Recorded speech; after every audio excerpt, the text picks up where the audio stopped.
Bukan hanya pusat, pemerintah daerah harus berjibaku menghadapi wabah virus corona dan berbagai dampaknya.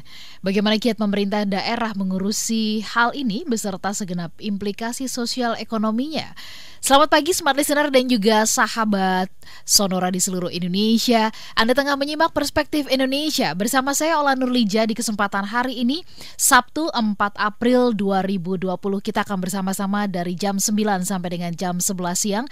Saya menyapa Anda juga rekan-rekan media yang hari ini masih mengikuti perkembangan bagaimana penanganan virus corona di Indonesia, terus memberitakan yang baik, yang positif kepada masyarakat Indonesia. Dan kalau Anda pagi hari ini bersama-sama dengan kami, selamat pagi, tetap semangat, tetap terus menginspirasi dimanapun Anda ditugaskan. Dan mudah-mudahan dari perbincangan ini akan ada banyak insight yang bisa kita dapatkan. Hari ini program Perspektif Indonesia seperti halnya juga di minggu-minggu lalu, siaran ini disiarkan di 10 kota Smart FM, di Banjarmasin, kemudian Balikpapan, Makassar, Manado, Pekanbaru, Palembang, terus kemudian Medan, Yogyakarta, Surabaya, Jakarta, tentu saja juga bisa didengarkan di kota-kota lainnya di mana Anda berada melalui streaming www.radiosmartfm.com. Kalau Anda kesulitan, Anda bisa download melalui Play Store dan Anda bisa search Smart FM yang ada tulisan radioaktifnya, maka dengan mudah Anda bisa mendengarkan kami. Pagi hari ini ada sejumlah narasumber yang terkonfirmasi akan bersama-sama dengan kita. Namun ada kami mohon doanya juga untuk Pak Robert Endi Jaweng yang semula ini terkonfirmasi untuk bisa berbincang pagi ini, tetapi beliau sedang kurang sehat gitu ya. Kita doakan supaya bisa segera mendapatkan penanganan dokter. Saya ingin menyapa bersama-sama dengan kita pagi hari ini ada Pak Zulkifli Mansyah. Dr. Zulkifli Mansyah, beliau adalah gubernur dari NTB. Kemudian saya juga ingin menyapa ada Bapak Profesor Dr. Ahmad Erani Yustika, ekonom senior Indef, mantan staf khusus Presiden bidang ekonomi. Lalu kemudian juga bersama-sama dengan kita nanti akan berbincang ada Pak Profesor Johermansyah Johan, ahli otonomi daerah yang nanti juga akan berbincang bersama-sama dengan kita. Lalu kemudian ada Pak Dr. Doni Gahral Adian, beliau adalah tenaga ahli utama kantor staf presiden. Semoga pagi hari ini mereka bisa berbincang bersama dengan kita semuanya. Yang pertama, Smart Listener, saya ingin mengajak Anda ke NTB. Kita akan berbincang dengan Pak Zulkifli Mansyah. Selamat pagi, Assalamualaikum warahmatullahi Bapak. Selamat pagi, waalaikumsalam warahmatullahi. Iya, sehat selalu ya Pak? Alhamdulillah sehat. Alhamdulillah.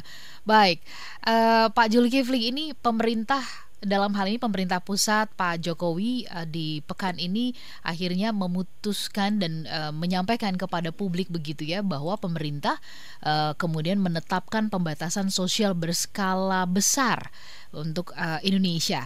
Bukan lockdown ya, seperti yang mungkin banyak beredar di sosial media atau juga dimintakan oleh berbagai pihak untuk lockdown, tapi pemerintah menggunakan istilah pembatasan sosial berskala besar. Dari sisi pemerintahan, kami mintakan Bapak untuk menginformasikan ini supaya mudah kami pahami oleh masyarakat awam. Ini sebenarnya seperti apa sih, rupanya aja yang beda sama lockdown atau bagaimana begitu? Silakan Pak. Jadi Mbak Ola, keadaan masing-masing daerah tentu berbeda. Baik. Kemudian masalah yang dihadapi juga tentu berbeda. Tapi syukur kita punya pemerintahan pusat, dalam hal ini Pak Presiden, Pak Mendagri itu cukup intensif berkomunikasi dengan pimpinan-pimpinan daerah. Nah, jadi langkah kami ini betul-betul terukur, berkoordinasi dengan pemerintah pusat, juga dalam hal ini provinsi dengan pemerintah daerah, kabupaten, kota juga. Nah, tentu tugas kami yang utama ini adalah, pertama adalah bagaimana mengatur ritme supaya kita mampu mengantisipasi wabah virus corona ini dengan baik, ya, dengan persoalan teknis kesehatan yang lain. Tapi di sisi yang lain tentu masalah kesehatannya yang paling seru ini kan di sosial media, memanage ekspektasi masyarakat yang begitu reaktif, begitu demanding gitu. Betul. Oleh karena itu tentu kalau misalnya ingin menutup, lockdown dan dan lain sebagainya, asumsinya kan the enemy is out there. Nah, padahal sebenarnya apa yang dilakukan oleh pemerintah pusat, dan itu juga kami lakukan di NTB, tidak menutup semua akses, misalnya lapangan udara, bandara, dan pelabuhan, karena kami masih butuh banyak informasi, butuh bantuan dari pusat dan dari daerah lain. Nah, oleh karena itu mungkin tidak menutup dalam pengertian lockdown misalnya bandara dan pelabuhan, tapi di area-area yang memungkinkan lalu lintas manusia begitu cepat itu ada pembatasan dan cukup ketat proses pemeriksaannya, sehingga menenteramkan gitu. Oleh karena itu sejauh ini kami mengapresiasi apa yang dilakukan oleh pemerintah dan mengerti betul pertimbangan-pertimbangannya, karena itu kami rasakan sendiri. Kita paksakan orang untuk physical distancing, social distancing, kemudian tetap berada di rumah. Kalau dampak ekonomi sosialnya tidak diperhatikan, kasihan juga gitu. Oleh karena itu, Kemendagri sudah mengeluarkan edaran yang sangat bagus sekali. Satu, tolong perhatikan minimalisir penyebaran wabah ini dengan physical distancing, social distancing, jaga jarak, hindari kerumunan. Tapi di sisi yang lain, bentuk satu tim khusus yang mengantisipasi kalau ini berkepanjangan dampak sosial ekonominya, sehingga tidak menyengsarakan masyarakat dalam jangka panjang. Jadi memang tidak latah mengatakan lockdown gitu, seakan-akan daerah lain atau sosial media di berbagai negara lockdown, orang kondisi negara lain sama negara kita beda kok. Gitu. Tapi memang ya sangat selektif, pengawasan lebih ketat, tapi bantuan alat pelindung diri, kemudian rapid tester dan lain sebagainya itu tentu kita nggak mungkin kalau nggak bandara kita buka. Dan yang paling buat kami misalnya Nusa Tenggara Barat sendiri, kalau kita mau menutup bandara misalnya dengan lockdown gitu, orang ribuan tenaga kerja kita dari luar daerah menjelang bulan puasa ingin balik. Nah, anak-anak kami yang mondok di Pulau Jawa ribuan jumlahnya itu ingin pulang kampung juga gitu, udah di sana sekolahnya diliburkan. Kalau di daerahnya ditutup, apakah nggak meresahkan para orang tua di sini kalau mereka gaduh, resah? Iya, betul. Nah, mereka jadi masalah sosial yang tidak sederhana juga. Jadi menurut kami, satu sisi kami betul-betul melakukan segala persiapan supaya wabah ini bisa dikendalikan penyebarannya dengan berbagai hal yang sudah dilakukan juga oleh negara lain. Tapi yang penting juga adalah mengantisipasi dampak sosial ekonominya. Tapi mungkin Mbak Ola, kami sedikit berbagi, kami melihat ini ada peluang juga. Dari segi ekonomi. Dari sisi ekonomi ada peluangnya. Pak Zulkifli, kita jeda sebentar ya. Ada beberapa informasi yang harus kita sampaikan. Atau mungkin saya sambung sedikit tentang peluangnya supaya jangan nggak putus. Baik. Jadi kami memaknai ini kan selama ini pemerintah pusat atau daerah kita apa-apa masker langka. Kita butuh bantuan, alat pelindung diri langka, butuh bantuan, box disinfektan langka, butuh bantuan. Nah, cara berpikir ini kan harus dirubah. Benar. Masker itu, untuk bikin masker kan teknologinya nggak canggih-canggih aman, bisa kita bikin di sini. Alat pelindung diri bisa kita bikin, box disinfektan bisa kita bikin. Oleh karena itu, ini adalah celah bagi kita untuk mengintroduce semangat yang selama ini mulai kita lupakan. Bangga menggunakan produk buatan kita sendiri. Nah, dengan adanya sekarang kami di NTB ini masker tidak lagi langka karena kami bikin sendiri. UKM jadi hidup. Alat pelindung diri, timbang kita teriak-teriak di media sosial di tempat tidur, kita bikin sendiri sekarang. Box disinfektan bikin sendiri. Jadi UKM bergeliat gitu. Nah, oleh karena itu menurut kami ini fondasi yang baik sekali buat kami untuk meletakkan fase industrialisasi itu jadi nyata. Keren. Ini yang rasanya yang selaras atau senada dengan kemarin saya juga mendapatkan inspirasi dari Pak Hermawan ya. Ini bagian dari ketahanan yang memang harusnya dimiliki oleh siapapun, termasuk pemerintah daerah. Dan saya sampaikan juga kepada pemerintah pusat, ngapain kita impor-impor masker gitu? Kita bisa bikin. Terlampau kerdil bangsa Indonesia kalau kita nggak punya kemampuan, capacity untuk bikin masker sendiri. Bikin masker gitu aja ya. Nah, sekarang alat pelindung diri ngapain kita impor? Kita punya capability untuk memproduksi sendiri. Ini kesempatannya. Benar. Di satu sisi, jadi kami corona mengajarkan kita untuk punya celah untuk memperkuat basis industri kita kembali supaya ekonomi kita mandiri. Karena terlampau sering kita mengimpor. Kenapa? Karena gampang dapat fee dan duitnya lebih mudah gitu. Iya, oke. Pak Zulkifli ditahan dulu, nanti kita sambung, kita jeda sebentar ya. Ini obrolan yang pastinya harus menjadi insight buat kita semuanya. Bagaimana cara melihat virus corona ini bukan semata-mata ya musibah, ya oke, ini kita harus perang, tapi ada sisi positif yang ternyata bisa dikulik seperti yang tadi Bapak sampaikan. Kita jeda sebentar ya Pak ya. Oke. Baik, smart listener, kita sambung nanti perbincangannya. Kami ajak Anda kembali nanti untuk menyimak perbincangan bersama dengan Pak Zulkifli Mansyah, Gubernur NTB. Smart listener dan juga sahabat Sonora di seluruh Indonesia, saya juga tetap menyapa sahabat-sahabat rekan-rekan media yang tetap bertugas ya menyimak perbincangan pagi hari ini. Kita mulai dengan berbincang bersama dengan Pak Zulkifli Mansyah, Gubernur NTB. Topiknya adalah daerah menghadapi corona, karena memang setelah pemerintah pusat mengeluarkan keputusan pembatasan berskala besar, pemerintah daerah harus berjibaku menghadapi wabah virus corona. Nah, menarik tadi Pak Zulkifli mengatakan bahwa semestinya kita sebagai bangsa Indonesia harus menyadari bahwa Indonesia ini berbeda dari negara-negara lain. Nah, ini yang kita mau sambung lagi obrolannya. Tadi juga beliau sempat highlight, sebenarnya kita harus lihat ada peluang loh ya. Corona ini mengajarkan kita untuk peka dengan segala sesuatu yang ada di sekitar kita. Pak Zulkifli, kita sambung kembali perbincangannya. Terima kasih. Iya, Pak Jul, ini menarik. Tadi di awal Bapak mengatakan bahwa ini yang harusnya kayaknya mindsetnya mesti dirubah dulu sebelum ke peluang ya, bahwa Indonesia ini berbeda banget dari negara-negara lain. Nah, ini kan sempat beredar ungkapan-ungkapan yang mengatakan bahwa negara lain tuh mementingkan kemanusiaan loh dibandingkan ekonomi. Ekonomi ntar dulu deh gitu. Ada ungkapan yang demikian ya. Ada pemerintahan juga yang mengatakan bahwa kami tahu menghidupkan ekonomi, tapi menghidupkan orang mati kami tidak tahu begitu.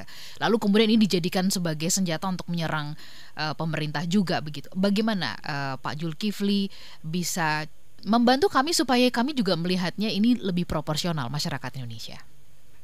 Tentu kami bisa menyadari kalau ada ekspresi seperti itu karena yang begitu yang masih beredar di media sosial gitu. Ya. Jadi semua orang kan langsung baca sampai ke pelosok-pelosok. Betul. Sehingga itu masuk akal gitu. Kalau ekonomi bisa kita bangun kembali, tapi kalau nyawa manusia kapan lagi bisa sambil mengutip Presiden Ghana ini itu kan begitu yang beredar. Betul. Oleh karena itu di samping mengantisipasi wabah yang demikian masif meluas gitu, tantangan terberat buat kita adalah mengatur ritme masyarakat supaya ketakutan kecemasannya tidak berlebihan. Nah, jadi ini yang perlu diseimbangkan. Oleh karena itu ya kayak kami di satu provinsi semua kabupaten kota juga beda-beda antara yang misalnya areanya luas, penduduknya sedikit, areal pertaniannya luas, mungkin buat mereka ya tidak begitu masalah karena manusianya sudah jarang. Jadi mau lockdown seperti apa kan nggak emang udah jaga jarak gitu ya. Tapi ada juga misalnya masyarakat perkotaan yang memang apa yang disebut lockdown itu jadi ada justifikasinya. Jadi menurut kami itu memang kita ini unik Indonesia ini. Oleh karena itu ya perlu kesabaran yang revolusioner untuk betul-betul mengendalikan ekspresi masyarakat yang begitu cepat ini. Nah, oleh karena itu kami sendiri ya komunikasi dengan pusat kita terus bangun relatif baik, apalagi pemerintah pusat sudah sangat bagus dan begitu peduli, bahkan struktur gugus tugas dari Kemendagri itu sudah sangat detail sekali. Nah, begitu juga komunikasi kita dengan kepala-kepala daerah yang punya kepedulian yang juga tidak kalah hebatnya dengan kita semua. Oleh karena itu yang penting sekarang itu mengantisipasi wabah ini, kemudian mempersiapkan rumah sakit dan SDM-nya, tapi juga mengatur ritme kecemasan dan ketakutan ini supaya tidak berlebihan juga. Dan yang paling penting seperti Mbak Ola katakan tadi ini, ya buat manusia-manusia kebanyakan kita yang kecil ya gitu, miskin, ya disuruh diam di rumah tanpa pekerjaan, buat mereka masalah yang lain lagi nih. Betul. Jadi kata mereka, tanpa corona pun kami akan mati kalau tidak diselamatkan ekonominya. Nah, ini yang kayak begini-begini ini kan perlu dilihat, makanya kami sedang mengidentifikasi data yang lengkap gitu, supaya nanti di tengah kita mempersiapkan mereka untuk social distancing, jaga jarak, stay at home, pada saat yang sama juga nanti ada bantuan langsung dari pemerintah yang tunai dan non tunai dan lain sebagainya. Dan saya kira dari pemerintah cukup baik, dan saya menghimbau juga pada teman-teman kepala daerah yang lain, apa yang dilakukan oleh pemerintah pusat sudah sangat baik. jangan terprovokasi berlebihan juga dengan sosial media. Iya, betul. Berarti ini Bapak benar-benar memang juga menjaga kesehatan mental supaya nggak terprovokasi ya Pak ya? Nah, ini yang paling penting. Kalau paling kita penting, semua betul. terhipnotis dengan yang sering disampaikan itu, kadang-kadang sumbernya juga meragukan juga gitu. Tapi karena kita tidak detail membacanya, langsung main forward saja kadang-kadang. Ya. Bapak, saya ingin mendalami soal bagaimana kemudian menghidupkan UKM di satu sisi, karena kemudian kayak APD, masker itu benar yang Bapak bilang, teknologinya nggak tinggi-tinggi amat sih, kita pasti bisa gitu. Nah, apa yang kemudian jadi pertama gini, kan dalam ekonomi yang terbuka seperti kita sekarang ini, tidak mungkin kita tidak rentan terhadap gejolak eksternal kalau tanpa industrialisasi. Betul. Industrialisasi itu semangatnya harus ada learning by doing yang dilakukan oleh kita sendiri. Betul. Jadi upgrading human capacity in terms of indigenous capability itu kemestian. Tapi memaksa masyarakat kita percaya pada kemampuan sendiri, ini prosesnya panjang. Kita sudah terlampau manja, seakan-akan produk dari luar itu kualitinya lebih bagus, harganya lebih kompetitif, which is true. Oleh karena itu kan sekarang ini Corona memaksa kita untuk kita nggak punya pilihan lain kecuali tergantung pada kemampuan sendiri. Nah, ini harus dibaca. Misalnya kalau tanpa penguatan ekonomi, UKM mati. Sekarang kalau dikasih pekerjaan, UKM bikin masker 1.000 per hari, dia lupa ada musibah. Iya, benar. Semangat dia menggeliat. Jadi semangat ini kemudian ditularkan pada sektor lain. Misalnya box disinfektan, dibikin saja gitu. Walaupun nanti ada pro dan kontra, tapi bukan box disinfektannya itu yang penting. Tapi dalam proses learning ini dia akan mengakumulasi kemampuan teknologi dalam sektor metal dan logam, sehingga kita mampu mengasih pekerjaan lebih tinggi lagi di produk-produk logam permesinan yang lain. Kalau sudah bagus di permesinan yang lain, bisa bikin apa saja nanti kita dalam menghadapi event-event internasional di tempat kami. Oleh karena itu, jangankan kenapa masker langka, tidak ada yang langka. Sekarang ini kita bisa bikin di rumah ketika stay at home gitu, menghasilkan kemampuan ekonomi, e-commerce jalan gitu, garment jalan, kemudian APD kita bisa bikin sendiri gitu.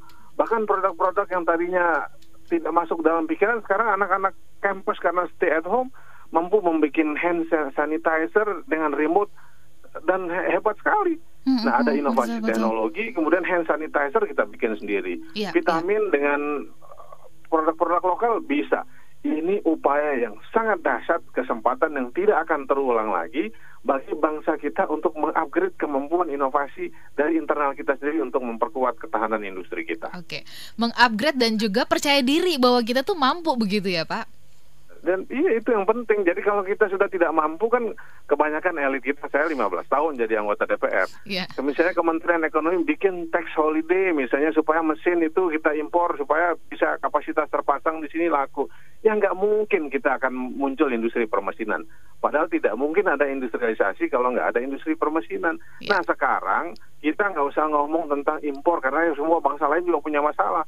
Sekarang saatnya kita kembali melihat ke dalam, membangun hal-hal yang sudah lama kita lupakan, sehingga satu saat mudah-mudahan 6 bulan, 7 bulan, setahun corona ini berlalu, kita bisa menjadi bangsa yang sangat besar dengan kemampuan teknologi yang hebat. Wow, semangat yang luar biasa.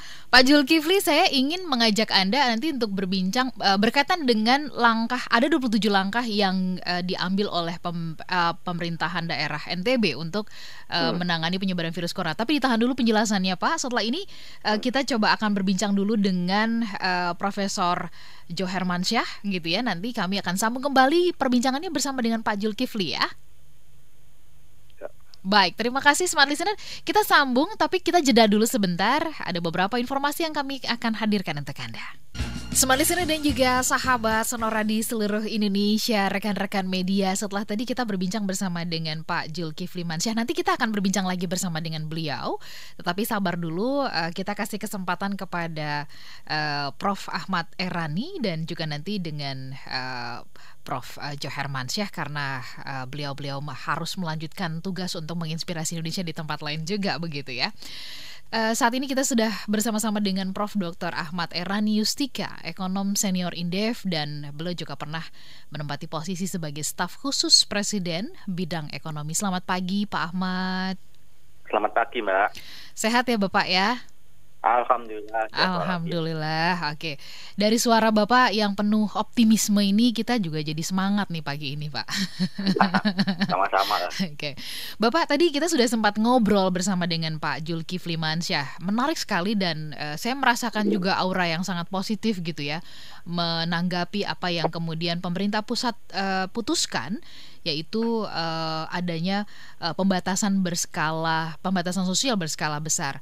Nah, memang ini di responnya atau diterjemahkannya mungkin berbeda-beda. NTB sudah menerjemahkan dengan pola yang seperti itu, mungkin daerah lain juga berbeda karena negara kita memang berbeda-beda. Nah, Pak Ahmad minta tinjauan dari Anda begitu ya. Ini kan implikasi ekonomi sosial nggak bisa kita nafikan. Kita nggak bisa begitu kerasnya hanya sekedar mengatakan bahwa iya orang mati nggak bisa kita hidupkan, ekonomi bisa kita hidupkan. Tetapi nggak mungkin juga menelantarkan ratusan juta yang lain yang juga butuh makan. Kami butuh tinjauan dari Anda berkaitan dengan hal ini. Silakan, Pak. Oke, terima kasih. Salam buat para narasumber yang lain. Ya. Pak Johar Mansyah, iya, Pak. Pak Gubernur NTB. Iya. Saya kira gini, saya bukan orang yang menguasai secara teknis soal pilihan kebijakan untuk menangani kebencanaan ini, terutama yang terkait dengan pilihan apakah lockdown, apakah menjaga jarak, karantina, kemudian yang terakhir ini pembatasan sosial. Pembatasan berskala sosial besar. Berskala besar. Tapi kalau melihat apa yang sudah dilakukan oleh pemerintah, saya kira ada 3 pertimbangan pokok. Yang pertama, wilayah di seluruh Indonesia itu intensitas penyebaran virus itu berbeda-beda. Ada zona merah, zona kuning, dan yang relatif aman. Sehingga keputusan di masing-masing wilayah itu tentu berbeda. Baik. Nah, pemerintah kemudian membangun sebuah payung kebijakan besar yang kemudian itu memberi ruang bagi masing-masing pemerintah daerah untuk menerjemahkan itu sesuai dengan karakteristik wilayahnya. Nah, yang kedua, demikian pula dengan hal isu maupun aktivitas ekonomi di masing-masing daerah. Jakarta dengan intensitas ekonomi dan interaksi ekonomi yang demikian tinggi, jumlah penduduk yang demikian padat. Di Jakarta itu rata-rata per kilometer persegi dihuni oleh 16.000 orang. Sementara rata-rata di Indonesia hanya 150 orang per kilometer persegi. Nah, dengan karakteristik yang semacam itu, maka pilihan-pilihan kebijakan di Jakarta, khususnya yang bisa diambil oleh pemerintah daerah, itu tentu harus lebih dalam tanda kuat, dalam tanda petik, itu harus lebih determinatif dan disiplin yang sedemikian kuat. Tanpa itu maka penyebaran akan menjadi jauh lebih masif terjadi di Jakarta. Tentu saja ini akan memiliki implikasi ekonomi yang besar, dan oleh karena itu seluruh sumber daya yang dimiliki oleh pemerintah pusat maupun pemerintah daerah dipakai untuk menanggulangi terlebih dulu, khususnya bagi kelompok ekonomi yang rentan. Nah, yang ketiga yang ingin saya sampaikan adalah bahwa krisis ini itu kan tidak bisa kita anggap enteng, karena melumpuhkan banyak sendi-sendi dasar kehidupan, dari aspek ekonomi, kemudian politik, sosial, dan kesehatan itu sendiri. Jadi bukan hanya aspek sosial dan ekonomi, tapi semua aspek rasanya ini pasti terimbas begitu ya, Pak?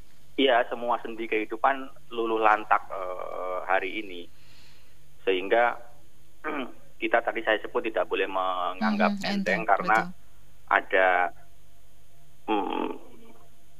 ini kenyataan baru yang harus segera dihadapi dan kemudian kita memiliki sumber daya yang tidak bisa dioptimalisasikan karena situasi tersebut. Nah, oleh karenanya satu-satunya hal yang bisa dikerjakan adalah kita melakukan konsolidasi keseluruhan sumber daya institusi baik yang ada di lokal, nasional maupun internasional. Iya. Tanpa itu maka akan sangat kesulitan. Politik harus dibenamkan terlebih dahulu. Kemudian segregasi sosial itu mesti dienyahkan. Yeah. Demikian juga kepentingan-kepentingan ekonomi yang bukan prioritas itu harus di dalam tanda kutip sekali lagi ini diabaikan terlebih dahulu. Semua fokus untuk mengatasi isu-isu primernya. Okay. Nah, saya kira 3 hal pokok ini yang mesti putuskan dan saya kira pemerintah sebagian besar sudah melakukan hal tersebut. Nanti sambil jalan harus ada penyempurnaan. Iya, iya. Bapak, saya nanti ingin gali lebih dalam lagi bagaimana dari pengamatan Bapak mengenai tadi Pak Zul sendiri juga mengatakan bahwa respon masyarakat ini, masyarakat Indonesia memang unik banget gitu ya. Boleh dibilang kalau kita bilang berkebutuhan khusus banget karena nggak bisa ini di semua tempat disamaratakan begitu. Jadi penanganannya mesti benar-benar personal sekali. Nah, tetapi dari catatan Anda, apakah mungkin ini kita sudah memasuki minggu atau pekan ketiga situasi di mana banyak orang kemudian diminta untuk work from home, apakah kemudian lebih mengemukakah unsur-unsur yang lain yang tidak bersinggungan atau tidak fokus dengan penanganan ini semakin mengemukakah begitu, dan apa yang bisa Anda sarankan kepada masyarakat juga kepada pemerintah pemangku kebijakan. Tapi kita jeda sebentar ya Pak, nanti kita sambung kembali, tetaplah bersama dengan kami ya Pak Ahmad dan smart listener sahabat Sonora dan juga rekan-rekan media. Kami jeda sebentar, kita sambung nanti perbincangan setelah beberapa pesan berikut ini. Smart listener dan juga sahabat Sonora di seluruh Indonesia, rekan-rekan media, Anda tengah menyimak Perspektif Indonesia, kerjasama antara Smart FM Network bersama dengan Populi Center. Kita berharap nanti kalau kita sudah bisa melewati badai virus corona ini, kita kembali bisa mengudara dari Demat Senayan ya. Dan tadi kita sudah mengawali ngobrol bersama dengan Pak Zulkifli Mansyah, Gubernur NTB. Nanti kita akan sambung lagi ngobrol bersama dengan beliau, tetapi kita kasih kesempatan dulu kepada Profesor Dr. Ahmad Eran Yustika. Beliau adalah ekonom senior Indef, mantan staf khusus Presiden bidang ekonomi yang kita akan ajak berbincang lagi. Selamat pagi Pak Ahmad, masih bersama-sama dengan kami ya. Iya. Ya Pak Ahmad, kalau tadi Bapak sempat mengatakan ini harusnya fokus kepada 3 hal tadi tuh ya, bahwa wilayah Indonesia kan intensitasnya berbeda-beda, makanya nggak bisa nih seolah-olah satu kebijakan untuk semua tempat di seluruh Indonesia, bisa kalang kabut nantinya. Nah, yang menarik adalah tadi Bapak mengatakan semestinya semua pihak masyarakat juga harus aware bahwa fokus pada saat ini adalah bagaimana kemudian kepada penanganan penyebaran virus corona ini. Tapi ini kita tidak bisa nafikan gitu ya, sekalipun itu jalan-jalan sepi Pak ya, kantor-kantor juga kosong gitu, tapi ternyata sosial media itu dunia maya ramai luar biasa begitu. Dan unsur politik apa segala macam itu begitu mengemuka. Itu pandangan saya. Nah, minta catatan dari Bapak, apa yang kemudian di tengah situasi seperti itu tuh juga apa yang kemudian sikap-sikap yang harus dipahami, diambil begitu. Silakan. Saya kira yang patut disyukuri ya, siapapun pemerintahan di Indonesia yang memimpin negara ini, baik secara langsung maupun tidak langsung, ketika ada peristiwa semacam ini, rakyat itu memberikan subsidi kepada pemerintah maupun negara dalam bentuk kesukarelawanan yang luar biasa. Jadi bencana COVID ini sekali lagi juga menunjukkan mereka bergandengan tangan, bahu-membahu, melakukan apapun yang bisa untuk membantu petugas medis, rumah sakit, para perawat, kemudian para korban yang terkena wabah sampai kepada kelompok masyarakat yang rentan, berikan sembako dan seterusnya ya. Dan itu mengalir deras dari waktu ke waktu. Saya kira ini yang ditampakkan oleh rakyat Indonesia dari waktu ke waktu sepanjang puluhan tahun Republik ini diproklamasikan. Baik. Ini saya kira yang tidak banyak dimiliki oleh negara lain dan layak untuk disyukuri. Ini saya kira sisi positifnya. Nah, di sisi yang lain ada beberapa persoalan yang membuat sekat-sekat segregasi itu menguat dalam beberapa hal tertentu, entah dipicu oleh kepentingan politik maupun hal-hal yang lain. Apalagi sekarang dimediasi oleh media sosial yang dengan mudah digerakkan, didorong, bahkan tanpa menggunakan identitas yang jelas. Mereka bisa menutup itu dari tempat persembunyian media sosial tadi. Nah, tapi saya yakin bahwa jumlah itu nggak terlalu besar dan tidak mempengaruhi watak besar keseluruhan bangsa ini. Yang mesti dilakukan oleh pemerintah itu hanya satu, memastikan bahwa keseluruhan kebijakan yang dirumuskan oleh pemerintah tadi itu menggunakan pertimbangan-pertimbangan yang matang dan itu disampaikan kepada publik. Yang kedua, informasi yang ditampakkan, misalnya data-data dan seterusnya itu harus kredibel, harus jujur, sehingga masyarakat percaya penuh bahwa pemerintah sedang bekerja dan menyampaikan keseluruhan informasi itu dengan niat tulus dan benar. Dan yang terakhir saya kira ada kecepatan untuk memastikan agar kebutuhan-kebutuhan baik yang sifatnya medis maupun ekonomi dan sosial tadi itu diberikan kepada masyarakat, sehingga kegaduhan-kegaduhan tadi itu bisa diredam dan keseluruhannya itu bisa bergandengan tangan untuk melakukan seluruh daya bagi pencegahan dan menyelesaikan masalah wabah ini. Saya kira itu. Pak Ahmad, kalau menurut Anda pemerintahan kita kemudian juga dengan satuan gugus tugas ya, Pak Yuri sebagai juru bicara, kemudian juga tim yang lainnya, menurut Bapak sudah cukup terbukakah menyampaikan segala hal yang memang perlu diketahui oleh masyarakat? Terbuka dalam pengertian kan bisa saja ada hal-hal yang memang tidak semestinya juga belak-belakan disampaikan. Menurut Bapak sampai di fase ini memang sudah cukup terbukakah? Saya kira pemerintah sudah terbuka dan dalam banyak hal berupaya untuk menyampaikan informasi itu secara reguler.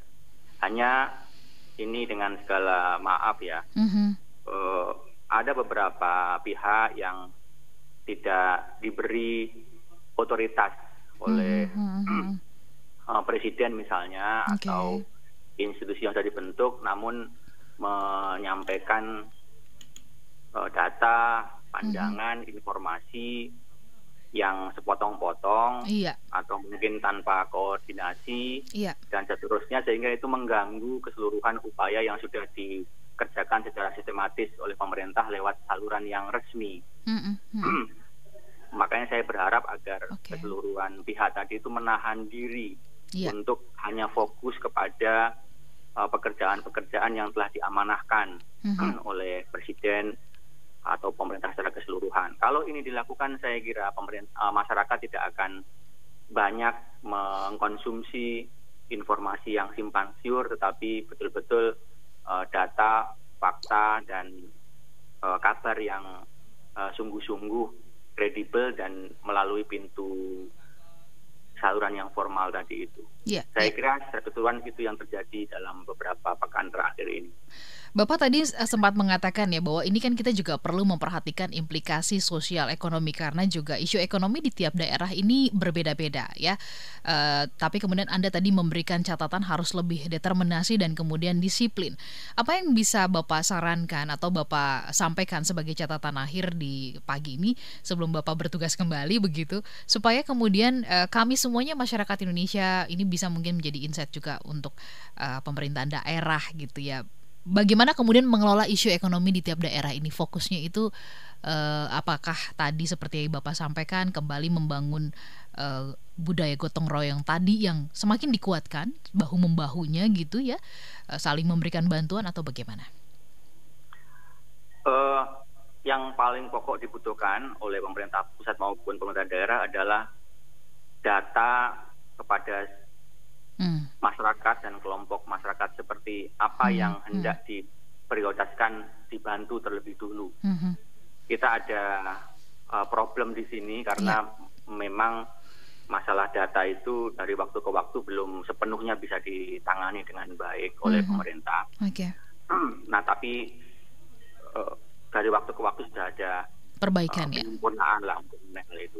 Nah, ini yang harus dilakukan dari mulai pusat sampai pemerintah daerah. Yang kedua, pemerintah pusat, pemerintah daerah memilih cara bagaimana bantuan itu dikerjakan.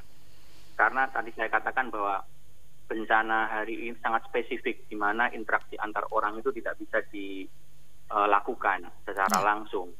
Beda dengan kalau misalnya terjadi musibah banjir, kebakaran, maupun katakanlah tsunami dan seterusnya, kita bisa mendekati orang secara fisik, secara langsung, diberikan bantuan dan seterusnya. Sekarang tidak mudah. Nah, makanya saluran-saluran itu harus dirumuskan di masing-masing daerah sehingga tidak mengganggu upaya keseluruhan untuk menangani penyebaran virus ini. Ini yang mesti dilakukan. Dan yang terakhir saya kira pemerintah pusat maupun pemerintah daerah itu menghidupkan kembali institusi-institusi informal yang ada di pemerintahan, yang ada di masyarakat untuk membantu secara langsung wabah ini. Jadi ada organisasi kemasyarakatan, ada masyarakat sipil, ada organisasi keagamaan dan seterusnya yang saya kira lebih memahami tipikal sosio budaya di masing-masing wilayah, bagaimana cara melakukan edukasi maupun sosialisasi kepada masyarakat tentang bahaya dan cara penanganan ini.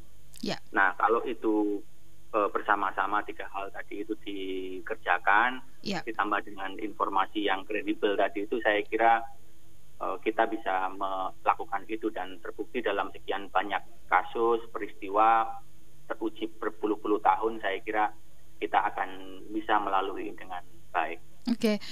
Pak Ahmad, terima kasih pagi hari ini sudah memberikan insight buat kami supaya kami juga punya perspektif yang benar ya ketika memandang situasi seperti ini, bagaimana pula kemudian memandang perspektif kami terhadap apa yang dilakukan oleh pemerintah pusat, pemerintah daerah ya, dan masyarakat secara keseluruhan.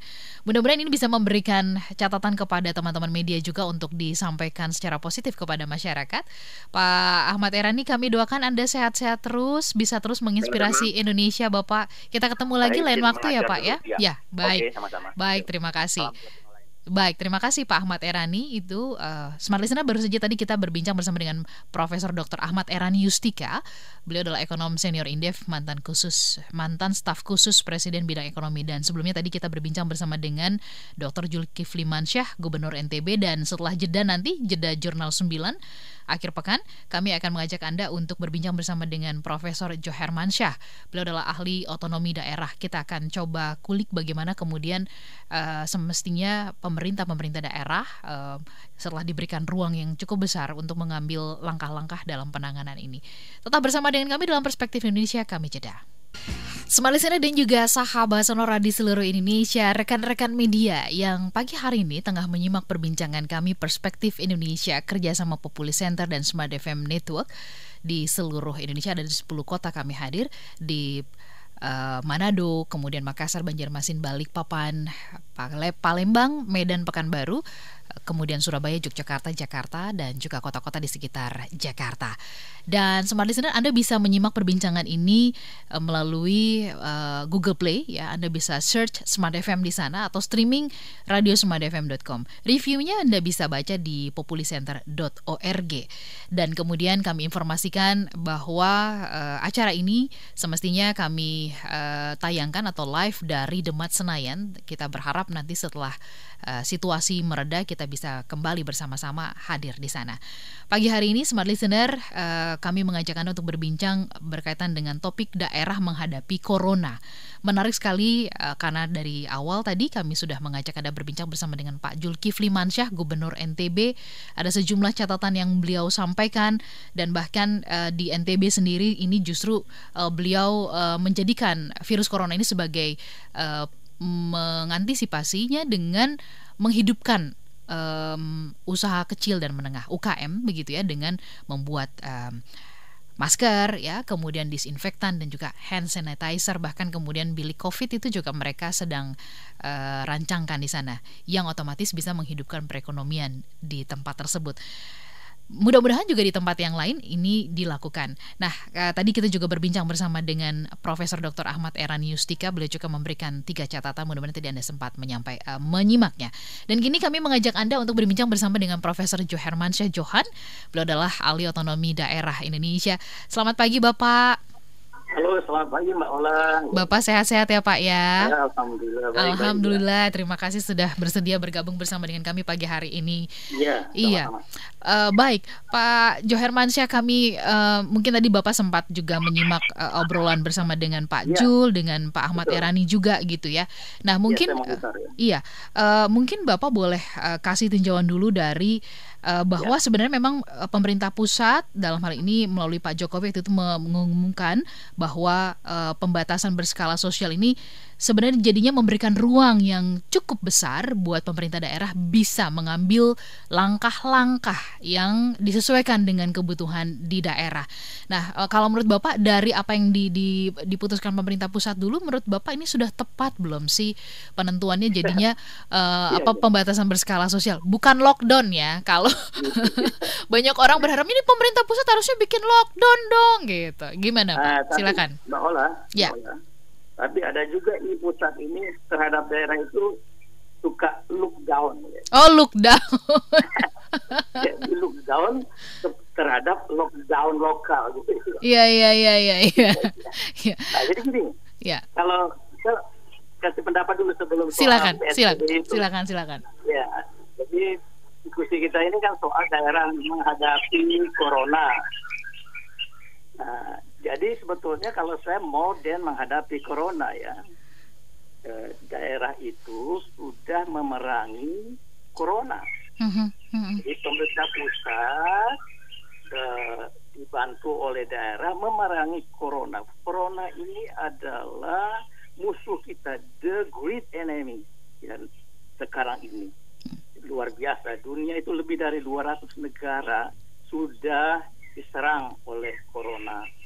Nah, oleh karena itu maka Mbak Ola, iya Pak, itu harus ada kepemimpinan pemerintahan pusat sampai daerah yang serasi, yang bersatu padu, hand in hand untuk menghadapi perang lawan corona. Nah, kepemimpinan itu diawali dari kepemimpinan presiden sebagai panglima besar, ya, panglima tertinggi dari komando peperangan melawan corona, bukan menteri kesehatan.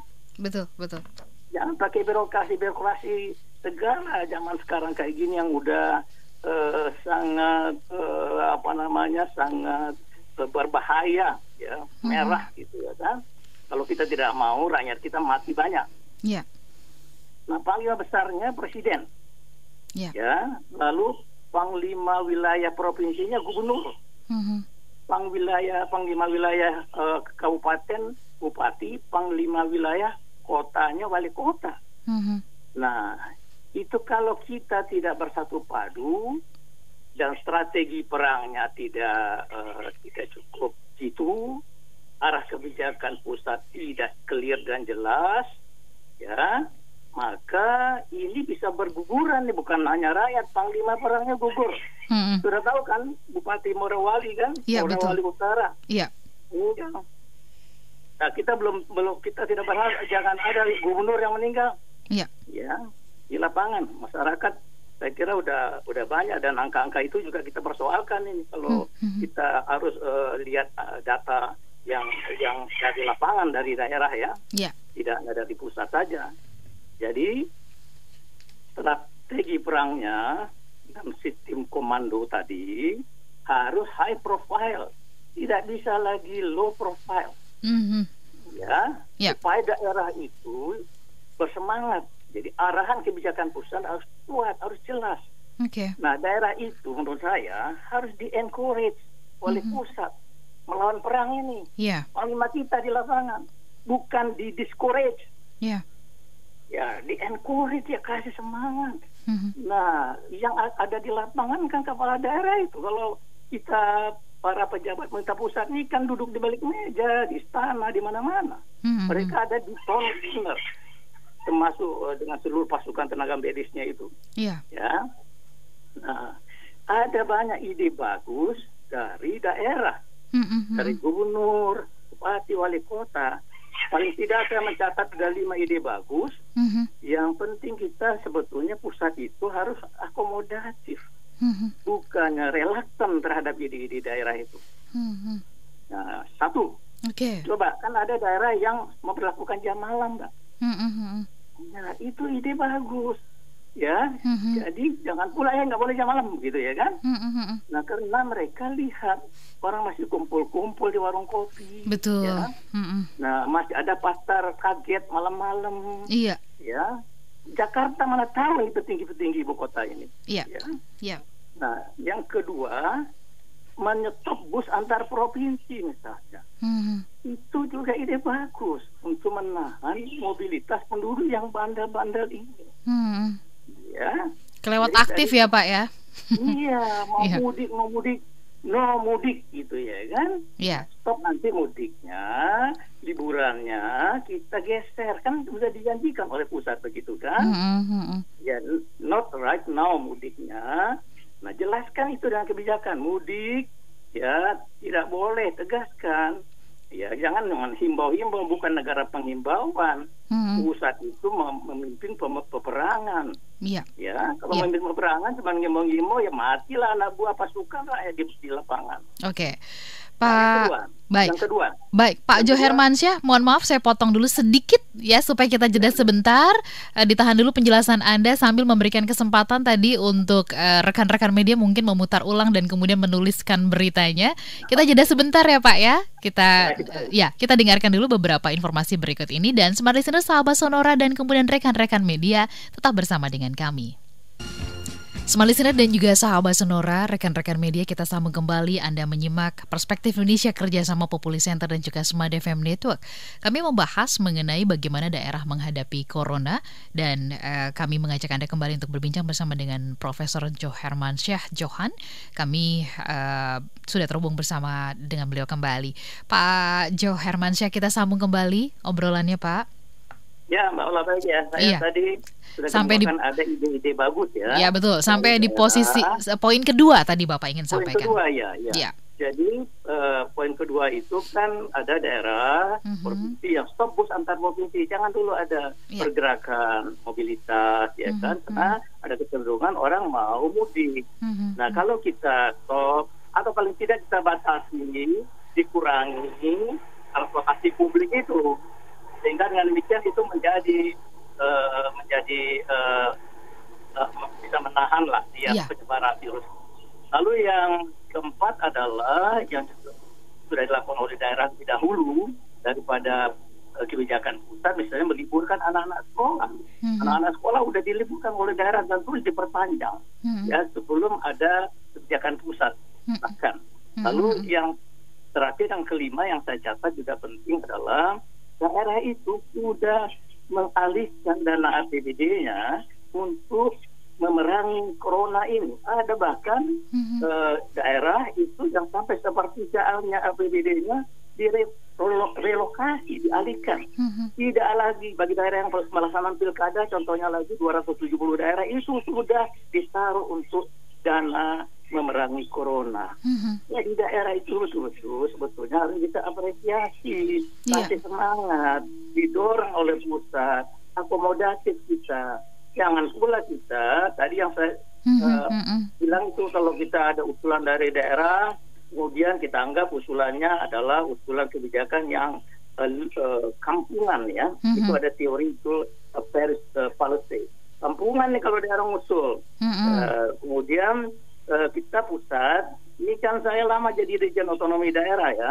Ada kecenderungan pejabat-pejabat petinggi pusat ini look down terhadap kebijakan lokal gitu ya.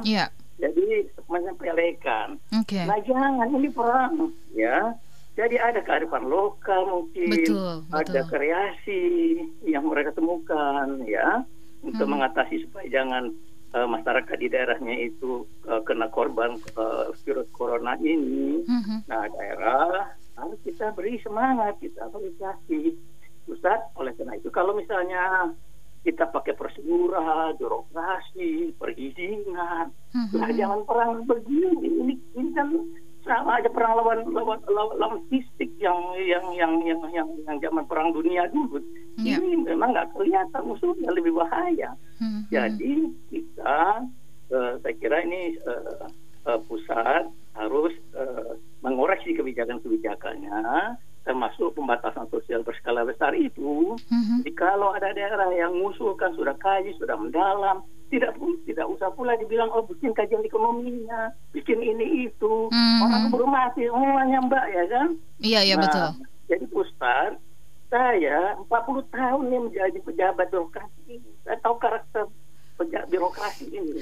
Jadi saya lihat kebijakan-kebijakan pusat yang tidak membuka, encourage daerah itu. Kita nggak bisa main-main lagi, ini sangat-sangat serius.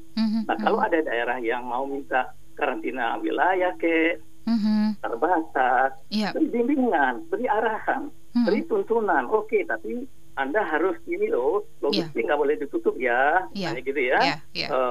Petugas medis nggak boleh nggak jalan ya. Dikasih bimbingan, bukan dikunci pakai prosedur izin. Pakai kapan itu Menteri Kesehatan bisa memberi izin 542 daerah otonom? Kalau minta izin begitu memang sanggup dia membuat analisis Menteri Kesehatan itu, kan? Nah, jadi saya betul-betul sangat prihatin dengan gaya pemerintah pusat menghandle virus corona ini. Nah, jadi mungkin itu ya salah satu kebijakan yang harus diambil segera, akomodasi daerah. Kalau mau karantina wilayah, bimbing dia, tuntun dia, ya, beri arahan kepada dia, sehingga dengan demikian kita tidak lagi sekedar menganggap daerah itu kebijakannya kampungan, atau kalau ada rivalry politik kesampingkan, nggak ada lagi, jangan pikir begitu, ini urusan rakyat. Ini ya, olah saya tahu. Negara itu hadir awalnya adalah menjaga, melindungi rakyat. Negara itu nahwa kerstat, negara menjaga rakyat, bukan welfare state, bukan negara ekonomi, bukan negara kesejahteraan. Kembali ke fungsi dasar negara, negara penjaga malam, nahwa kerstat, jaga, lindungi rakyat kita, bukan soal ekonomi yang kita pikirkan. Ya, nah itu kalau begitu, saya khawatir korban kita akan bertambah besar. Ini kelalaian pemerintah ini sudah banyak sekali. Ya, sejak awal kita santai, kita slow ya kan. Nah sekarang ini masih slow juga. Maka itu daerah kalau ada ruang, buka daerah kasih kesempatan untuk membantu pusat. Nah, jadi kembali saya tegaskan, harus pusat mengakomodasi daerah bersama-sama dengan daerah, dipimpin oleh pusat, membawa daerah-daerah sebagai panglima wilayah kita untuk bisa mengatasi corona ini. Oke.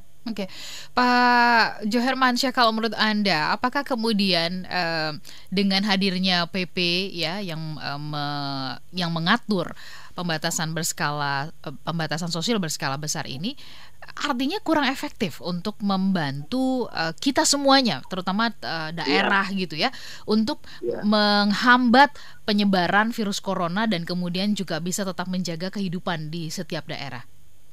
Iya, saya merasa begitu, menilai begitu. karena PSBB ini kan masih setengah hati.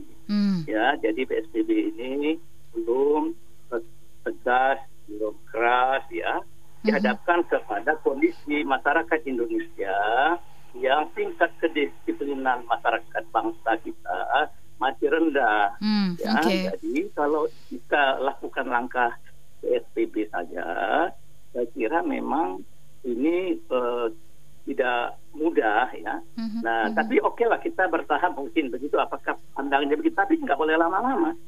Mari kita jalankan PSBB, kita evaluasi nanti segera apakah PSBB ini bekerja implementatif atau tidak. Kalau tidak, maka diperbaiki kebijakan itu, terutama bagian yang terkait dengan karantina wilayah itu. Ya, jadi karantina wilayahnya, ya, andai daerah menilai, itu tentu daerah menilai dengan matang. Ya, jangan cuma kita menganggap enteng daerah. Jadi daerah menilai, kalau dianggap begitu, bimbing dia, tuntun dia. Nah, semacam itu yang mungkin harus dilakukan. Tidak juga seluruh Indonesia ini kita harus kunci. Ya, misalnya Jakarta, Jabodetabek, ya. Nah, tapi itu juga tidak dikunci total. Mungkin bagian terkait distribusi pangan lah, ya kan, alat medis, tenaga-tenaga aparat keamanan. Nah, seperti itu mungkin yang harus kita lakukan agak lebih. Jadi strateginya maksud saya harus dirubah agak lebih high profile strategi panglima besar kita dalam menghandle, menangani, memerangi COVID-19 ini, Mbak.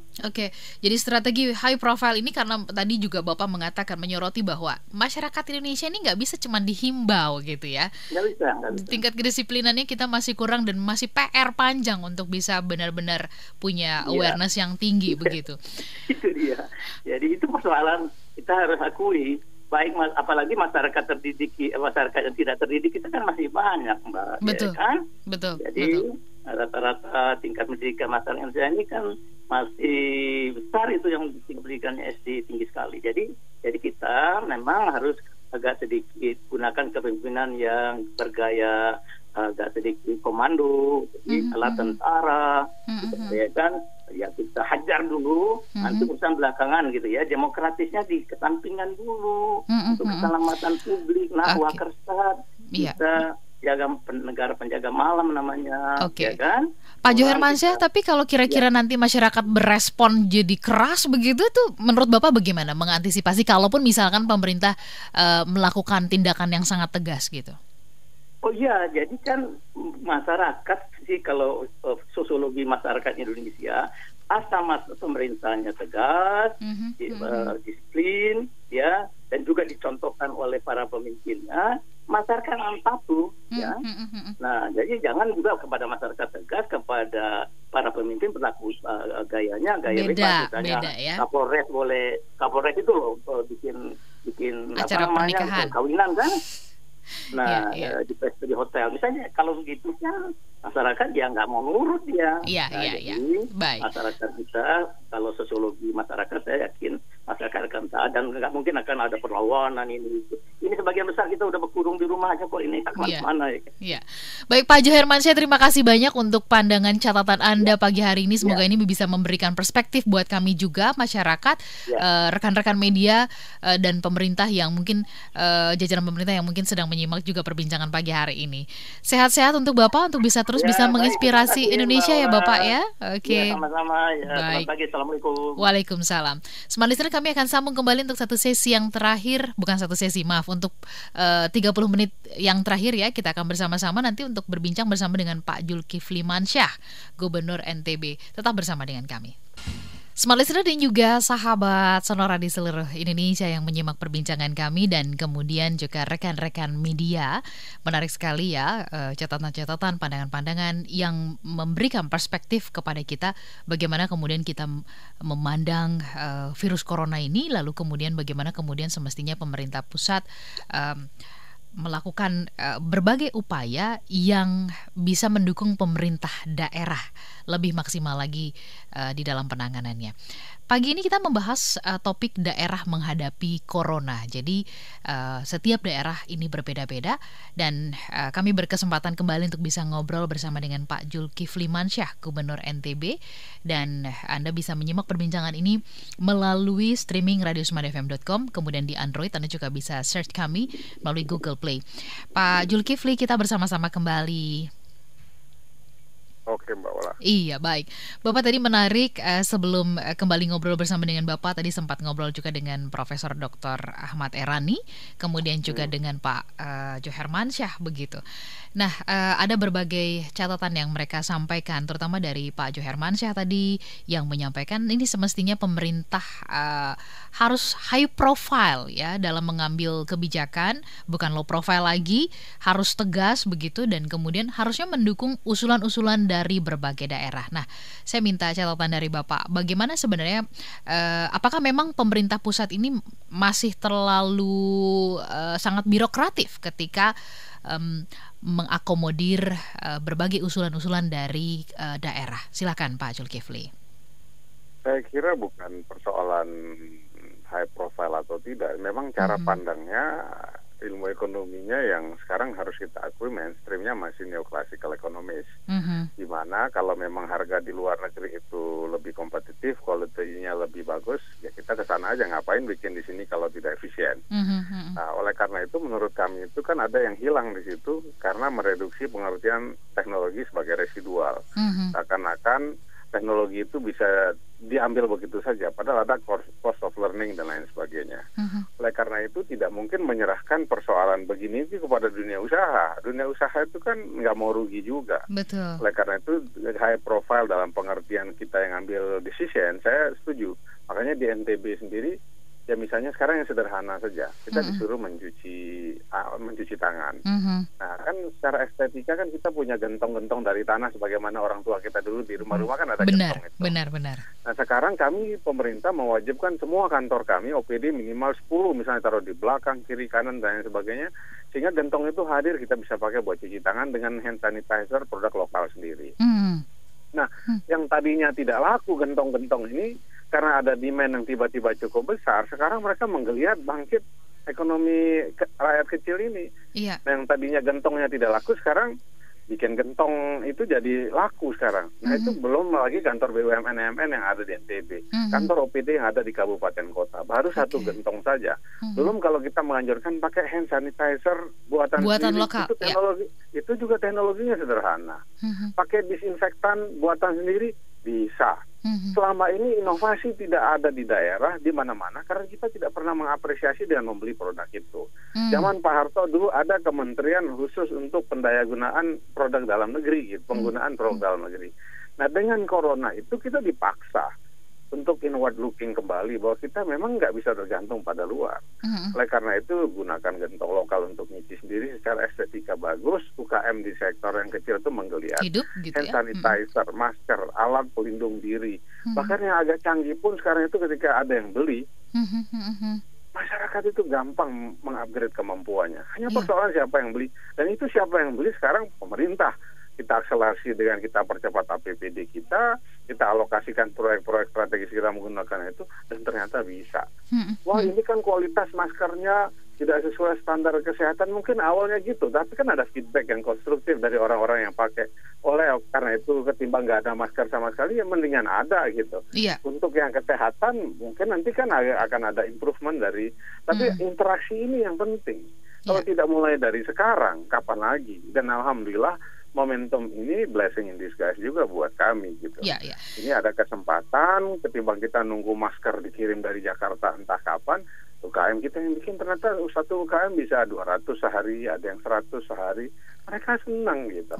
Jadi ini serupa dengan yang mungkin apa yang disampaikan oleh narasumber kami juga gitu ya, Pak Arfan minggu kemarin yang mengatakan bahwa corona itu harus dipandang sebagai berkah loh ya, corona as blessing begitu, karena ini tadi Bapak cerita bahwa gentong yang tadinya kayaknya kok nggak ada orang yang peduli, nggak ada yang beli juga kepake jadinya buat cuci tangan dan sebagainya. Estetika indah, airnya bisa kita gunakan, sabun lokal dipakai, hand sanitizer. Nah, kalau sudah misalnya kita beli hand sanitizer, kemudian disinfektan kita bikin sendiri, nanti kita moving kepada tangga yang lebih sophisticated di bidang chemical tuh lebih gampang lagi. Kalau kita sudah bikin masker, kita bisa upgrade kemampuannya di bidang fashion yang lebih canggih sedikit kan bisa. Iya. Oke. Nah, mumpung sekarang kita tidak memperdulikan utamanya harga dan kualitas, yang penting ada dulu. Ada dulu, ya. Bapak kalau dari NTB sendiri kan ini mengambil langkah-langkah strategisnya tuh banyak begitu. Nah, apakah kemudian langkah-langkah itu bisa dengan mudah artinya dipraktekkan, diaplikasikan, atau memang ini harus melalui birokrasi yang harus seizin pusat dulu, harus kemudian di-approve dulu gitu, atau bagaimana sih sebenarnya di lapangannya, Bapak? Kebiasaan ASN kita, pimpinan pemerintah daerah kita itu biasa mereka tertib, karena dinilai itu bukan pada inovasinya kadang-kadang, tapi pada tertibnya. Nah, jadi mereka kalau tidak ada mata anggaran, tidak ada kegiatan, takut berekspresi. Nah, oleh karena itu kan di art of leadership-nya itu di situ. Kalau kita misalnya perintahkan satu BPKAD kita untuk mengalokasikan dana tak terduga untuk UKM kita beli gerabah itu, gentong itu, beli hand sanitizer. Nah, sekarang kan misalnya kita ada stimulus paket ekonominya. Jadi masyarakat yang berdiam di rumah, kehilangan pekerjaan, dikasih paket misalnya, ada sembakonya misalnya kan. Nah, kami kan juga nitipin ada hand sanitizer di situ. Kemudian ada produk-produk lokal kita segala macam. Jadi seketika UKM kita menemukan pasarnya. Bayangkan kalau keluarga yang harus dikasih itu sekitar 1 juta keluarga. Berarti kan kita punya market 1 juta hand sanitizer lokal, 1 juta. Apalagi satu keluarga misalnya di situ ada masker 3 misalnya, udah kali aja 3 juta. Kita ternyata ada demand terhadap masker 3 juta. Begitu juga APD dan lain sebagainya. Dan produk-produk industri lokal enggak substitusi susu, substitusi vitamin C, substitusi vitamin E. Seketika semua yang tadinya tidak laku sekarang menemukan pasarnya sendiri gitu. Dan masyarakat dapat daun kelor yang sudah ada bentuk kapsulnya gitu kan. Sudah ada dapat vitamin C-nya dan lain sebagainya, tidak lagi mengerang-ngerang mengeluh mana vitamin C-nya, masker langka apa, kami sudah bikin sendiri sekarang dari daun kelor ya. Sekali semua punya kemampuan untuk bikin sendiri, mungkin seiring berjalannya waktu nanti kemudian kita mengupgrade kemampuannya untuk bisa bukan hanya untuk pasar NTB, tapi ke pasar daerah tetangga, pasar nasional, bahkan pasar internasional. Oke. Pak Zulkifli, nanti kita masih akan sambung untuk satu sesi yang terakhir. Apakah kemudian artinya Bapak juga melakukan, kami ingin tahu kalau di NTB sendiri apakah kemudian ada ketegasan-ketegasan yang dilakukan seperti yang juga tadi sempat disampaikan oleh Pak Jo Hermansyah ya, yang mengatakan ini harusnya pemerintah tuh nggak bisa lagi ini low profile, harus high profile. Bagaimana kalau perlakuan di NTB? Kami ingin tahu karena memang tadi seperti yang disampaikan oleh juga Prof. Ahmad begitu, setiap daerah memang punya kekhususan yang berbeda-beda sehingga penanganannya juga harus sangat personal. Nah, bagaimana dengan di NTB? Nanti kita akan sambung untuk satu sesi yang terakhir ya Pak Zulkifli ya. Baik, Smart Listener ini juga sahabat Sonora dan kemudian juga rekan-rekan media, kami jeda sebentar, kami akan sambung untuk satu sesi yang terakhir. Smart Listener dan juga sahabat Sonora dan rekan-rekan media yang pagi hari ini bersama-sama dengan kami, kita sampai di satu sesi yang terakhir. Saya bersama-sama dengan Bapak Dr. Zulkifli Mansyah. Beliau adalah Gubernur NTB yang sejak pagi tadi kita ajak untuk berbincang menyoroti bagaimana kemudian daerah khususnya NTB ini menerjemahkan kebijakan yang diambil oleh pemerintah pusat, yaitu pembatasan sosial berskala besar. Dan ada banyak sekali insight yang tadi beliau sampaikan ya, catatan-catatannya yang intinya adalah mengajak kita untuk bisa optimis dan melihat ini sebagai blessing untuk bagaimana kemudian memberdayakan masyarakat. Ya, musibahnya iya, waspada coronanya iya, tapi kemudian bagaimana mengaktifkan banyak hal yang selama ini mungkin kita tidak pedulikan atau abai begitu, tapi kemudian ini menjadi dihidupkan. Nah, kita ingin lebih lanjut. Kalau di NTB sendiri, apakah kemudian ada ketegasan-ketegasan yang dilakukan oleh pemerintah daerah setempat gitu, misalkan dengan mengadakan jam malam, apa dan sebagainya untuk memperlambat penyebaran virus corona? Kita sambung kembali bersama dengan Pak Zulkifli. Bapak, kami ingin tahu apakah kemudian ya beberapa daerah ada yang kemudian mengambil kebijakan karantina wilayah begitu ya. Ada yang kemudian memberlakukan jam malam begitu. Nah, bagaimana dengan NTB sendiri selain yang tadi dari sisi ekonomi yang kemudian juga dilihat sebagai sebuah peluang untuk menghidupkannya? Saya kira zamannya sudah berbeda. Jadi pimpinan daerah itu harus engage juga dengan persoalan masyarakat di sosial media, sehingga jangan sampai isunya berkembang tanpa ada respon yang cepat dari pemerintah daerah. Yeah. Nah, oleh karena itu, karena semua kondisi daerah kami berbeda, jadi ada daerah yang padat, misalnya Kota Mataram memberlakukan jam malam. Setelah selesai jam 10 malam tidak boleh lagi ada kerumunan, ini, itu, dan lain-lain. Dan saya kira cukup efektif. Dan itu wajar dilakukan karena padat sekali komunitas yang hidup di Kota Mataram ini. Dan di daerah-daerah lain ya masih seperti biasa saja, ya terbuka tapi sangat selektif, ketat, dan lain sebagainya. Oke, jadi memang nggak bisa disamaratakan, kira-kira seperti itu ya? Ya nggak bisa. Baik, Pak Zulkifli tadi dan Bapak kadang-kadang, oke. Ya, silakan Bapak dilanjutkan. Kadang-kadang ya, ini kan sekarang ini teman-teman respon, karena kita lihatnya sudah dapat pencerahan juga bahwa respon corona di kalangan kelas menengah ya tentu beda dengan yang mereka yang berada di garis kemiskinan dan marginal. Nah, yang sering demanding, agak rewel, cerewet ini kan kelas menengah ke atas gitu. Jadi ketakutannya sudah tidak ada yang dilakukan di rumah misalnya, tapi karena terus lewat sosial media jadi gampang panik. Iya. Nah, padahal di lapangan itu kadang-kadang tidak selalu panik begitu. Iya. Nah, orang misalnya disuruh tutup pasar gitu. Kalau orang sehari-hari menggantungkan hidupnya dari berjualan harian, kan harus ada masalah solusinya dari segi ekonomi. Karena kalau enggak akan ada kerawanan sosial yang lebih gawat dari sekedar corona. Betul-betul, ada kejahatan, pala dan sebagainya begitu ya. Oke. Pak, tadi Bapak sempat mengatakan bahwa ini di NTB juga mengatur ritme kecemasan masyarakat. Kami ingin tahu apa yang kemudian dilakukan untuk membantu masyarakat bisa tetap produktif dan tanpa mengabaikan artinya waspada dengan virus corona ini. Tentu misalnya ya, kita ada prakondisi bahwa masalah akan ada yang positif corona ini kan itu matter of time saja, ini persoalan waktu saja. Karena memang interaksi, ketidaksengajaan, macam-macam. Oleh karena itu lagi NTB ini kan daerah wisata yang memungkinkan orang keluar masuk itu begitu mudah. Betul. Oleh karena itu sebelum momen of truth-nya itu ada, sebelum yang positif itu benar-benar ada, kita mulai mengkondisikan bahwa ini bukan aib, orang yang kena positif corona itu bukan pesakitan. Oleh karena itu kalau dia nanti satu saat kena positif corona, jangan dimanai berlebihan, jangan diperlakukan berlebihan. Dia akan diisolasi di rumah sakit selama 2 pekan, dilakukan pengobatan dan akan sembuh gitu. Begitu juga kalau misalnya Anda pernah berinteraksi dengan yang positif, Anda cukup mengisolasi diri 14 hari di rumah, kemudian setelah inkubasinya selesai, will be fine gitu. Nah, sehingga jadi ketika itu betul-betul momen of truth-nya terjadi, ada yang positif corona, ya pengkondisian itu sudah dilakukan. Kalau tiba-tiba tanpa ada prakondisi ketika ada positif corona, ini paniknya luar biasa kan, seakan-akan ini akhir dunia gitu. Iya. Jadi kalau kayak ada penolakan dari masyarakat untuk pemakamannya gitu ya, keluarga yang kena virus corona pun kemudian dikucilkan. Ini yang kalau menurut Bapak adalah respon berlebihan itu tadi. Ya, karena ketakutan, kecemasan karena sosial media mereka dapat informasi, karena sekali itu tertular akan menjangkit jadi wabah, macam-macam lah. Seperti di Italia yang lihat orang bertrek-trek jadi mayat bergelimpangan, jadi wajar orang jadi takut. Nah, di saat itulah tugas kita pemimpin daerah itu waspada iya, hati-hati iya, tidak menganggap enteng iya, tapi juga mengendalikan kecemasan, kepanikan, ketakutan ini perlu juga.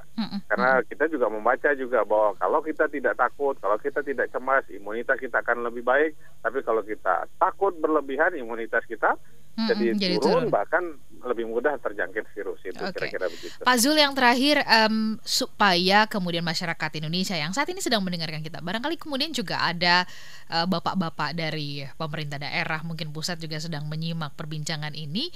Apa yang ingin Bapak sampaikan terkait supaya daerah semakin kuat menghadapi corona dengan konsolidasi baik institusi, kemudian pihak swasta, lokal, nasional, internasional itu bisa sangat baik sekali gitu loh, konsolidasinya. Yang sudah lama hilang dari kita itu adalah kesadaran untuk membangun kapasitas, upgrading human capacity. Nah, selama ini kita terlampau nyaman sehingga kita lupa pada persoalan mendasar ini. Dan untuk itu ada learning by doing-nya. Oleh karena itu Corona menghentakkan kita wake up call ini untuk supaya kita jangan tergantung pada luar. Supaya survive di era seperti sekarang, Anda harus tergantung pada kemampuan diri Anda sendiri. Oleh karena itu, letakkan fondasi industrialisasi yang benar, bangun pabrik-pabrik buatan sendiri, produk-produk buatan sendiri. Mudah-mudahan ketika corona ini berlalu, industrialisasi kita bisa kita letakkan pada produk-produk untuk konsumsi kita sendiri, untuk kemudian mandiri dalam ekonomi kita di masa yang akan datang.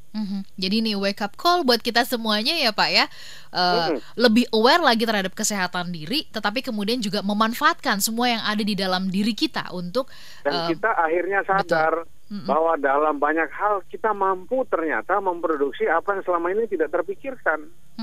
Selama ini karena nyaman kita beli di apotek, kita nggak sadar bahwa sebenarnya hand sanitizer kita bisa bikin sendiri, masker bisa bikin sendiri, disinfektan bisa bikin sendiri, dan lain sebagainya. Nah, ketika kesadaran itu ada, mudah-mudahan ini langkah awal untuk kemandirian ekonomi kita di masa yang akan datang. Kami melihat ini sengsara membawa nikmat juga. Sengsara membawa nikmat. Di satu sisi ini akan menguatkan kita, pelaku-pelaku bisnis juga, untuk tetap bertahan, untuk bisa tetap hidup melewati badai virus corona ini ya, begitu ya Pak ya?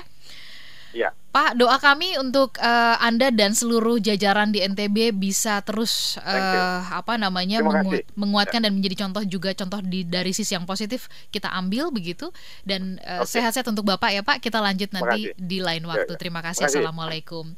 Smart listener dan juga siapapun yang mendengarkan pagi hari ini, ada harapan, ada optimis, karena kita juga mendengarkan kabar-kabar baik di mana banyak pasien yang kemudian sembuh, pasien yang kembali bisa pulang berkumpul bersama dengan keluarga. Tadi seperti yang disampaikan oleh Pak Zulkifli, jangan takut berlebihan dan tidak perlu kita sampai mengucilkan orang-orang yang mengalami artinya yang terkena virus corona. Justru di tempat inilah ya, pada saat inilah, momen inilah untuk kita pakai, kita bergotong royong membantu pemerintah, saling bantu dengan yang lain. Tadi seperti yang disampaikan oleh Profesor Dr. Ahmad Errani, dan tentu saja kita ingatkan pemerintah setempat, pemerintah pusat ya, lewat pernyataan-pernyataan yang positif untuk tegas ya, untuk tidak lagi low profile tapi high profile, dan mengakomodir dengan mudah apa yang menjadi usulan-usulan dari masyarakat. Terima kasih untuk Anda semuanya yang sudah menyimak, dan terima kasih secara khusus kepada Pak Zulkifli Mansyah, Gubernur NTB. Terima kasih untuk Profesor Dr. Ahmad Errani Yustika, Ekonom Senior Indef, mantan staf khusus Presiden Bidang Ekonomi, dan kemudian juga kepada Profesor Johermansyah Johan yang pagi ini juga bersama-sama dengan kami. Kami doakan Anda semuanya terus bisa menginspirasi Indonesia melalui bidang Anda masing-masing. Kita sambung kembali Smart Listener sahabat Sonora minggu depan, perbincangan kita dalam Perspektif Indonesia. Siaran ulang dari program ini bisa Anda simak di hari Minggu jam 4 sore. Kami pamit, sampai jumpa.